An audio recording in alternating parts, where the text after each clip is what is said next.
Hello students, welcome back to Magnet Brains Hindi. मैं लाली वर्मा एक बार फिर से आप सभी प्यारे प्यारे विद्यार्थियों का मैग्नेट ब्रेन्स के हिंदी मीडियम चैनल पर बहुत बहुत स्वागत करती हूं और ये आशा भी करती हूं कि आप सभी स्वस्थ होंगे, खुश होंगे, प्रसन्नचित्त होकर बहुत ही अच्छे से अपना ख्याल रख रहे होंगे, सभी कार्यों को कर रहे होंगे और आपके जो भी कमेंट्स आते हैं उनको हम फुलफिल करने की पूरी कोशिश करेंगे। ठीक है, किसी प्रकार की चिंता मत कीजिएगा। आपको 100% 100% फ्री ऑनलाइन एजुकेशन मिलेगा ही मिलेगा, इस बात को लेकर आप चिंतित ना हो। ठीक है, और विश्वास तो है ना आपका हम पर, हमारा आप पर जो भरोसा है वो हमेशा बना रहेगा। इसमें कोई भी तनिक क्लेश मात्र नहीं आएगा या बाल के बराबर भी कोई भी गड़बड़ी नहीं होगी। इस भरोसे को हमेशा बनाए रखिएगा। मैग्नेट ब्रेन्स है सदा के लिए। जो भी आप कह रहे हैं उन बातों को भी हम पूरा करने का पूरा प्रयास करेंगे और इन्हीं भावनाओं के साथ में एक बार फिर से आप सभी का मैग्नेट ब्रेन्स के हिंदी मीडियम चैनल पर स्वागत करती हूं। मैं लेकर आई हूं आज आपकी पाठ्य पुस्तक गोधुली भाग 2 का पाठ 6। जी हां, शुरू कर दिया है ना हमने। जनतंत्र का जन्म, भारत माता की जय, वंदे मातरम। और लिखा है राष्ट्र कवि रामधारी सिंह दिनकर जी ने। आशा करती हूं आपने इसकी व्याख्या अवश्य देख ली है, रामधारी सिंह दिनकर जी का जीवन परिचय भी देख लिया है और इस वीडियो में हम करेंगे बिहार बोर्ड सॉल्यूशंस। जो आपकी पाठ्य पुस्तक के पीछे जो प्रश्न दिए हैं उनकी हम चर्चा करेंगे। तो मैं हमेशा ये कहती हूं कि आप प्रश्नों को ध्यान से सुनना, समझना, उसके बाद उत्तरों पर चलेंगे, क्योंकि जब तक हमें प्रश्न समझ में नहीं आएंगे हम उत्तर तक नहीं पहुंच सकते। और एक बात बता दूं कि कभी कभी स्टूडेंट्स गलती कर देते हैं किस बात में, अरे हिंदी ही तो है पढ़ लेंगे। अब मैं आपसे कहूं हिंदी है इसलिए पढ़ना बहुत जरूरी है।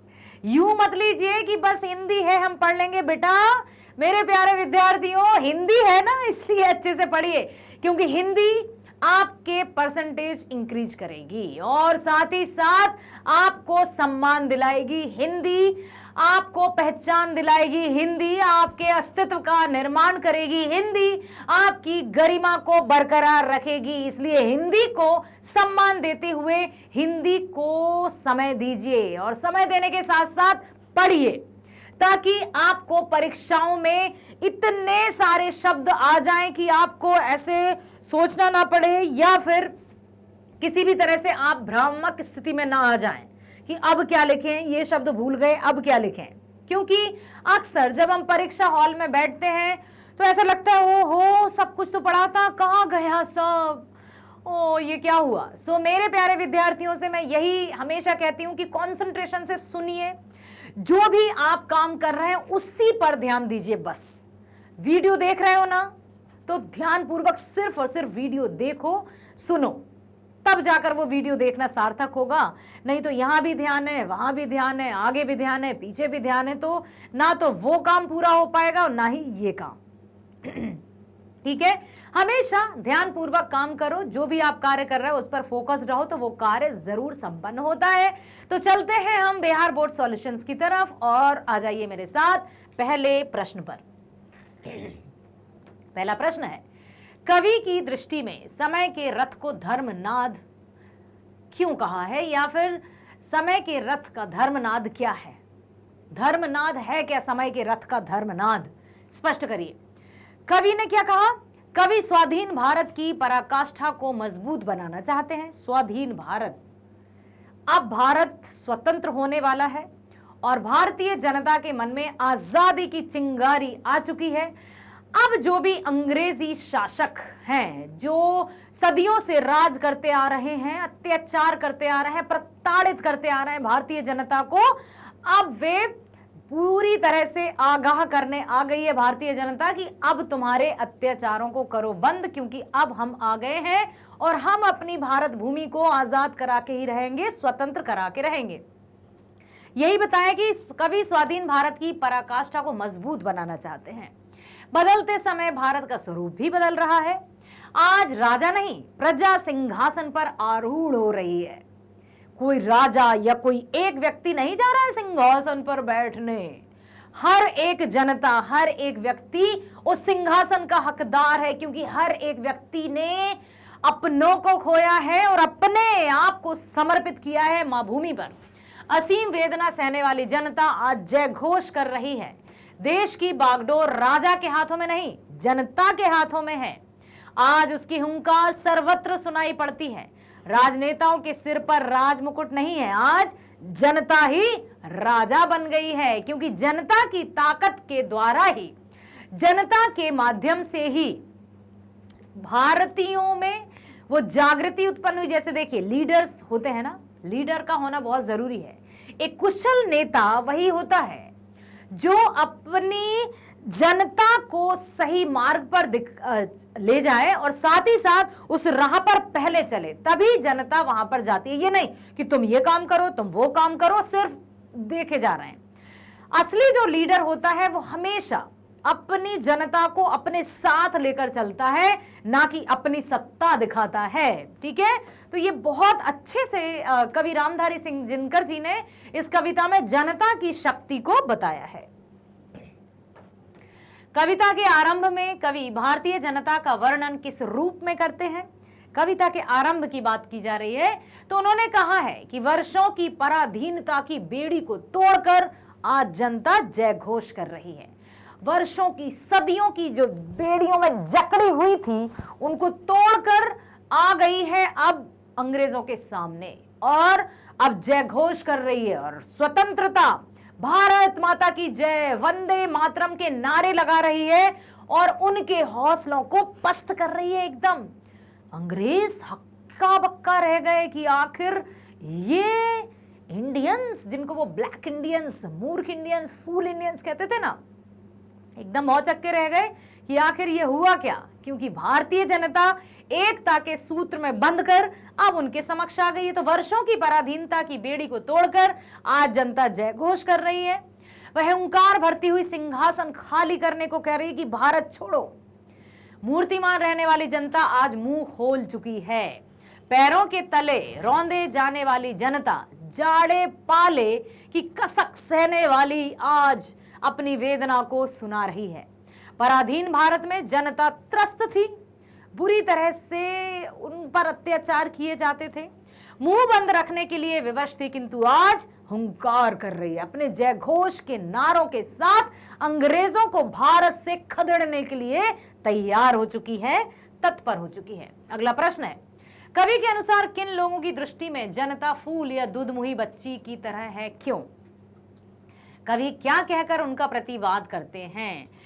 किसको लगता है? देखिए, सिंहासन पर आरूढ़ रहने वाले राजनेताओं की दृष्टि में जनता फूल या दूधमुही बच्ची की तरह है। बिल्कुल, बहुत सही। जब अंग्रेजों का शासन था भारत पर, उस समय सिंहासन पर कौन था, राजगद्दी पर कौन था? अंग्रेज शासन। उनको क्या लगता था, ये भारतीय, ये ब्लैक इंडियंस हमारे सामने कुछ नहीं है। उनको लगता था कि ये कुछ नहीं कर पाएंगे, ये मतलब तरह तरह से उनको तुच्छ समझने की कोशिश कर ली थी या भूल कर ली थी, यूं कहें कि मूर्खता भरी उन्होंने, उनके मन में सोच जो उत्पन्न हो गई थी ना, उसी का प्रतिवाद किया है जनता ने कि सिंहासन पर आरूढ़ रहने वाले राजनेताओं की दृष्टि में जनता फूल या दूधमुही बच्ची की तरह है। वर्तमान स्थिति की यदि हम बात करें तो कवि ने वर्तमान राजनेताओं पर भी कटाक्ष किया है, व्यंग्य किया है कि जो सत्ताधारी बन जाते हैं उनको क्या लगता है, जनता बुद्धू है, जनता मूर्ख है, उसे कुछ नहीं पता, किसी को भी चुनकर गद्दी पर बिठा देगी। ओके, यदि बिठा भी दिया तो क्या वो आपको पुनः चुन लेगी? लेकिन राजनेताओं को क्या लगता है, चुनाव से पहले बड़ी बड़ी बातें करना, ये वादे करना, वो वादे करना, और जैसे ही गद्दी पर विराजित हुए, तुम कौन कुछ नहीं पता। पहले जिनके सामने हाथ जोड़कर विनम्र विनती की जाती थी, आज उनको पहचानने से इनकार कर देते हैं। उसी सत्ताधारी, उन्हीं राजनेताओं पर भी व्यंग्य किया है कवि ने कि वे भूल कर बैठते हैं कि जनता मूर्ख है, दूधमुही की बच्ची की तरह है कि थोड़ा सा कोई खिलौना पकड़ा दो, लॉलीपॉप पकड़ा दो, समाप्त। तो ये मूर्खता है। ठीक है, रोती हुई दूधमुही बच्ची को शांत रखने के लिए उसके सामने खिलौने कर दिए जाते हैं ना, उसी प्रकार रोती हुई जनता को खुश करने के लिए कुछ प्रलोभन दिए जाते हैं। प्रलोभन समझते हो? कुछ लालच भरी वस्तुएं कि ये ले लो, वो ले लो। तो कुछ जो होते हैं वो लालचों में फंस भी जाते हैं, लेकिन कुछ जो अपने अस्तित्व के पक्के रहते हैं वो उनके लालच में नहीं आते। कवि यह कहना चाहते हैं कि जनता जब क्रोध से आकुल हो जाती है, आक्रोश की भावना जाग जाती है, तब सिंहासन की बात कौन कहे, धरती भी कांप उठती है। भूकंप सा आ जाता है। सिंहासन खाली कराकर एक नए प्रतिनिधि को बिठा देती है। देश की बागडोर प्रतिनिधि में नहीं, जनता के हाथों में है, तो जनता को कभी भी कमजोर समझने की भूल नहीं करना। अर्थात सामने जो भी हो शत्रु, उसको कभी भी कमजोर या उसकी उपेक्षा करने की मूर्खता नहीं करना कि वो क्या करेगा, बहुत कुछ कर सकता है कोई भी। इसलिए अपने आप को हमेशा तत्पर रखना है। कवि जनता के स्वप्न की किस तरह चित्र खींचता है, जनता का क्या स्वप्न है, किस तरह से उन्होंने जनता के स्वप्न को चित्रित किया है। तो स्वाधीन भारत की नींव जनता है, बिल्कुल। गणतंत्र जनतंत्र पर निर्भर है। जनता का स्वप्न अजेय है, जो कभी भी पराजित नहीं होता, जो हमेशा विजयी रहता है। सालों सदियों अंधकार युग में रहने वाली जनता आज प्रकाश युग में जी रही है। वर्षों से स्वप्न को संजोए रखने वाली जनता निर्भय होकर एक नए युग को शुरू करने के लिए तैयार खड़ी है। सदियों से जो गुलामी की जंजीरों में जकड़ी हुई थी मां भारती, उसको आजाद कराने के लिए तैयार हो चुकी है। उसने कमर कस ली है, हुंकार भर दी है, चेतावनी दे दी है कि बस अब बहुत हो चुका, अब सिंहासन खाली करो, हम आ रहे हैं। आज अंधकार युग का अंत हो चुका है, विश्व का विशाल जनतंत्र उदय हो चुका है। अभिषेक राजा का नहीं, प्रजा का होने वाला है। 33 करोड़ जनता थी उस समय जब रचना की गई थी। हर एक, कहा ना उन्होंने कि 33 कोटि राजमुकुट तैयार करो। कोई एक राजा का राज्याभिषेक नहीं हो रहा है, हर एक जनता का राज्याभिषेक होने जा रहा है। अगला है, विराट जनतंत्र का स्वरूप क्या है? कवि किन के सिर पर मुकुट धरने की बात करते हैं और क्यों? विराट समझते हो? विराट मतलब विशाल, व्यापक, बड़ा, विशाल, विराट। अब यहां लिखा है कि विराट जनतंत्र का स्वरूप है क्या आखिर, और कवि किन के सिर पर मुकुट धरने की बात कहता है? अभी अभी हमने चर्चा की ना कि किसी एक राजा के सिर पर नहीं रखाएगा ताज, 33 कोटि जनता के लिए। भारत विश्व का विशाल गणतंत्रात्मक देश है। यह देश की बागडोर राजनेताओं को ना देकर जनता को दी गई है। जनता ही सर्वोपरि है, अपने मनपसंद प्रतिनिधि को ही सिंहासन पर आरूढ़ करती है। आरूढ़ मतलब बिठाती है, चुनती है। कवि जनता के सिर पर मुकुट धरने की बात करते हैं। कवि का मत है कि गणतंत्र भारत का स्वरूप जनता के अनुरूप ही हो। जनता जिस तरह से अपने एक लीडर को चुने, एक प्रतिनिधि को चुने, और वो कौन होगा? वो कोई खास व्यक्ति नहीं होगा, वो उन्हीं में से कोई एक होगा। कहते ना, जाके पांव ना पड़े बेवाई, वो का जाने पीड़ पर आई। एक ऐसे व्यक्ति को कभी कभी उस अयोग्य से व्यक्ति को राजगद्दी पर बिठा दिया जाता है, जिसे दुख क्या है, दर्द क्या है, गरीबी क्या है, परेशानी क्या है, ये नहीं पता।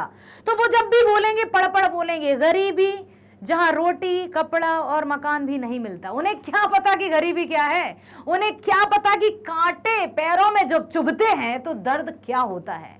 तो भीड़ का ही व्यक्ति जब राजगद्दी पर बैठता है ना, तब वो सत्ता बहुत अच्छे से चल पाती है, और उसे पता है कि जनता का दुख क्या है, जनता की वेदना क्या है, और किस स्थिति से या किस घनघोर सी या खतरनाक परिस्थितियों से जूझकर जनता आती है।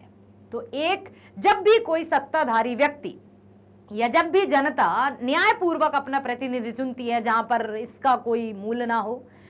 अब क्या है कि राजनीति में भी तरह तरह के भटकाव और वो आ जाते हैं, लोभ मोह प्रलोभन, कि जिसके पास ये होगा वही गद्दी पर बैठ जाएगा। फिर वही बात कि जिसके पास ये बहुत है उसको दुख दर्द का क्या पता, तो वो जनता के दुखों को दूर करने के बारे में सोचेगा कैसे? वो तो पढ़ी हुई या सुनी गई बातों पर भरोसा करता जाएगा। तो यहां पर जनता को एक बेहतरीन प्रतिनिधि चुनना चाहिए। अपने मन में लोभ मोह लालच की तनिक भी भावना नहीं रखनी चाहिए, जिससे एक योग्य व्यक्ति उस सिंहासन पर बैठ सके और जनता के दुखों को समझकर उनका निवारण कर सके। ठीक है। कवि का मत है कि गणतंत्र भारत का स्वरूप जनता के अनुरूप हो। जनता को पक्ष में लेकर ही देश की रूपरेखा तैयार की जाए। मनमानी करने वाले राजनेताओं को सिंहासन से उतारकर नए राजनेता को जनता ही आरूढ़ करती है। समझ में आया कि यहां पर एक सुयोग्य व्यक्ति ही विराजित हो, जो जनता के दुखों को समझ सके। और जनता के दुखों को कौन समझेगा? जो जनता से ही आया होगा। किसी राजमहल या आलीशान महल में रहने वाला नहीं। जो जनता अर्थात भीड़ से जो आया होगा ना, वही भीड़ के दुखों को अच्छे से समझ सकता है। तो ये कहावत है कि जाके पांव ना पड़े विवाई, वो का जाने पीड़ पर आई। जब पैर फट जाते हैं, उस किसान से पूछिए कांटे चुभने का दर्द क्या होता है, उस गरीब से पूछिए कि वस्त्र ना होने पर सर्दी में उसकी क्या हालत होती है। वही दुख को समझ सकता है जिसने दुख सहा हो। किताबों में पढ़कर सिर्फ किताबी ज्ञान प्राप्त कर लेने से ही कोई बुद्धिमान नहीं होता। सिर्फ और सिर्फ किताबी जानकारी होने से ही सबकी समस्या का समाधान नहीं होता, ये याद रखना आप। अगला प्रश्न है, कवि की दृष्टि में आज के देवता कौन हैं और वे कहां मिलेंगे? बहुत अच्छे से कवि ने पंक्तियों में लिखा था कि ना तो देवता मंदिर में मिलेंगे, ना ही किसी बड़े से आलीशान महलों में मिलेंगे, वो तो मिलेंगे खेत खलिहानों में, कुदालों में, फावड़ों में, अर्थात मजदूर और किसान को उन्होंने असली देवता कहा है। जो मेहनत करते हैं, जो अपनी खून पसीने से अन्न उपजाते हैं और हम सबका पेट भरते हैं, उनको असली देवता कहा है। कवि की दृष्टि में आज के देवता कठोर परिश्रम करने वाले मजदूर और कृषक हैं। वे पत्थर तोड़ते हुए या खेत खलिहानों में काम करते हुए मिलेंगे। भारत की आत्मा गांव में बसती है। किसान ही भारत के मेरुदंड हैं। मेरुदंड क्या होती है? रीढ़ की हड्डी। रीढ़ की हड्डी का क्या महत्व है? अरे वो हमें सीधा रखती है। और रीढ़ की हड्डी एक और किसका पर्यायवाची है? हमारे चरित्र का, हमारे आचरण का। जिनका चरित्र उज्जवल होता है, स्वच्छ आईने या दर्पण की तरह पवित्र होता है, वो समाज में हमेशा नजरें ऊंची उठाकर बात करते हैं और अपना सिर ऊंचा उठाकर चलते हैं। लेकिन जिनके चरित्र में जरा सी भी खोट हो ना, वो एक छोटे से बच्चे के समक्ष भी अपनी बातों को नहीं रख पाते हैं। मेरुदंड, ये जो भारतीय किसान है, मजदूर हैं, वही हमारे देश का, या यूं कहें कि वही हमारे देश की रीढ़ की हड्डी है, जो देश को मजबूती की ओर ले जाती है। यदि इमारतों का निर्माण ना किया जाए, यदि मजदूर हड़ताल पर चला जाए, कहां से होगा इमारतों का निर्माण? किसान हड़ताल पर चला जाए, कहां से भरेंगे हम पेट? तो वही तो, इसलिए उन्होंने किसान और मजदूरों की हालत को साथ में रखते हुए उनके महत्व को स्पष्ट किया है। जेठ की दोपहरी हो या ठंड की सर्दी या फिर मूसलाधार वर्षा, सभी में बिना थके हुए खेत खलिहानों में डटे मिलते हैं ये देवता। यही सच्चे देवता हैं। ठीक है, चलते हैं अगले प्रश्न की ओर। लिखा है, कविता का मूल भाव क्या है, केंद्र क्या है? आखिर कविता किस पर आधारित है? संक्षेप में स्पष्ट कीजिए। संक्षिप्त मतलब हमें शॉर्ट में बताना है कि आखिर कविता का मुख्य आधार क्या है। कविता में ओवरऑल कवि क्या कहना चाहते हैं, समरी लिख सकते हैं। एक हम ये तो नहीं लिखेंगे कविता का सार लिखिए, कविता का सार दूसरे तरीके से लिखा जाता है। मूल भाव मतलब केंद्र, किसको केंद्र में रखकर कविता की रचना की गई है और क्यों। प्रस्तुत कविता में स्वाधीनता भारत का सजीवात्मक चित्रण किया है। सदियों बाद जनतंत्र का उदय हुआ। पराधीन भारत की स्थिति अत्यंत दयनीय थी। ये हम सब भली भांति परिचित हैं, आपने भी इतिहास में पढ़ा होगा, कई मूवीज में भी देखा होगा कि परतंत्र भारत में कितनी प्रताड़नाएं दी जाती थी हर एक भारतीय को, चाहे वो स्त्री हो पुरुष हो, सबके साथ क्रूरता से व्यवहार किया जाता था। कोई सम्मान, कोई मर्यादा नहीं रखी जाती थी उनकी। सदियों से ये भारत सहता आ रहा था। चारों तरफ शोषण, अत्याचार आदि का साम्राज्य। क्या भारतवासी मुंह बंद करके सब कुछ सहने को विवश थे? इसके पीछे क्या कारण था? क्योंकि उनकी शक्ति क्षीण हो चुकी थी, उनसे सब कुछ लूट लिया जा चुका था। सोने की चिड़िया कहलाने वाला देश पूरी तरह से गरीब हो गया था। कहते हैं ना कि आर्थिक स्थिति जब स्ट्रांग रहती है तो अपने आप शक्ति रहती है। पैसे में बहुत शक्ति होती है, इससे हम इनकार नहीं कर सकते। ठीक है, तो जब उनके हाथ में कुछ नहीं था तो वो भी सहते रहे, लेकिन सहने का तात्पर्य ये कदापि नहीं था कि उन्होंने पूरी तरह से हार मान ली। उनके मन में जो चिंगारी धीरे धीरे धीरे धधक रही थी, वो ज्वाला बनकर फूट पड़ी और जनतंत्र ने जन्म लिया। पराधीन की बेड़ी से मुक्त होते ही भारतीय जनता सुख से अभिप्रेत हुई। जनता सिंहासन पर आरूढ़ होने के लिए आतुर हो गई। मिट्टी की मूर्तिमान रहने वाली जनता अब मुंह खोलने लगी। कभी असीम वेदना को सहने वाली जनता आज हुंकार भर रही है। जनतंत्र की बागडोर जनता के हाथ में है। मिट्टी तोड़ने वाले, खेत खलिहानों में काम करने वाले जय घोष कर रहे हैं। आज फावड़ा और हल राजदंड बना हुआ है। आज परिस्थिति बदल चुकी है। राजनेता नहीं, जनता सिंहासन पर आरूढ़ होने वाली है, क्योंकि जनता अर्थात हर एक व्यक्ति उस सिंहासन का हकदार है। सो राजनेता हो या जो गद्दी पर बैठे हो उन वो भी सुन लें, यदि देख रहे हैं तो बिल्कुल सुनिए। ये खुली चेतावनी है कि राजगद्दी पर पहुंचकर घमंड या अभिमान में कभी मत पहुंच जाना कि अब तो हम राजा हो गए। ये जनता ही है जो आपको वहां तक लेकर गई है, और वो दिन दूर नहीं होगा जब उसने आपके अत्याचार या अन्याय को देखा तो वो जनता ही होगी जो पैरों के नीचे भी ला सकती है। नेक्स्ट क्वेश्चन है, व्याख्या कीजिए। अब यहां पर कुछ पंक्तियां दी जा रही हैं, उनकी हमें व्याख्या करनी है।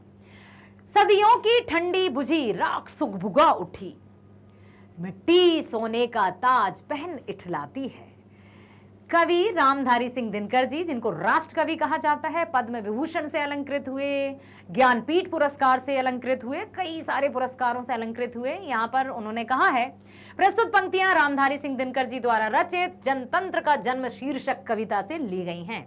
इसमें कवि स्वाधीन भारत की रूपरेखा को सजीवात्मक रूप से प्रदर्शित किया है। उन्होंने कवि की अभिव्यक्ति है कि स्वाधीनता मिलते ही भारत में जनतंत्र का उदय हो गया, सबके चेहरों पर मुस्कुराहट आ गई, बुझी हुई राख जैसे धीरे धीरे सुलगने लगी। सोने का ताज पहनकर भारत आज इठला रहा है कि यस, हम अब स्वतंत्र हैं। हम पर जो अंग्रेजों का शासन था उसको हमने कुचलकर भगा दिया है। अब हम ही राजा हैं और हम ही प्रजा हैं। ठीक है, बुझी हुई राख धीरे धीरे सुलगने लगी है, सोने का ताज पहनकर भारत इठला रहा है, वर्षों से त्रस्त जनता हुंकार भर रही है। नेक्स्ट है, हुंकारों से महलों की नींव उखड़ जाती, सांसों के बल से ताप हवा में उड़ता है। जनता की रोके राह समय में ताव कहां, वह जिधर चाहती काल उधर ही मुड़ता है। जनता की शक्ति को, जनता के पावर को बताया है यहाँ पर कि जनता जो ठान ले उसके सामने अच्छे अच्छों की नहीं चलती। इसलिए जनता को कभी भी कमजोर समझने की कोशिश मत करना, और साथ ही साथ एक बात याद रखना कि एकता में वो शक्ति होती है जिसके आगे अच्छे अच्छे घुटने टेक देते हैं। प्रस्तुत पंक्तियां उत्तर छायावाद के प्रखर कवि रामधारी सिंह दिनकर जी द्वारा रचित जनतंत्र का जन्म शीर्षक कविता से संकलित हैं। पराधीन भारत की दयनीय स्थिति को देखकर कवि का हृदय विचलित हो उठता है।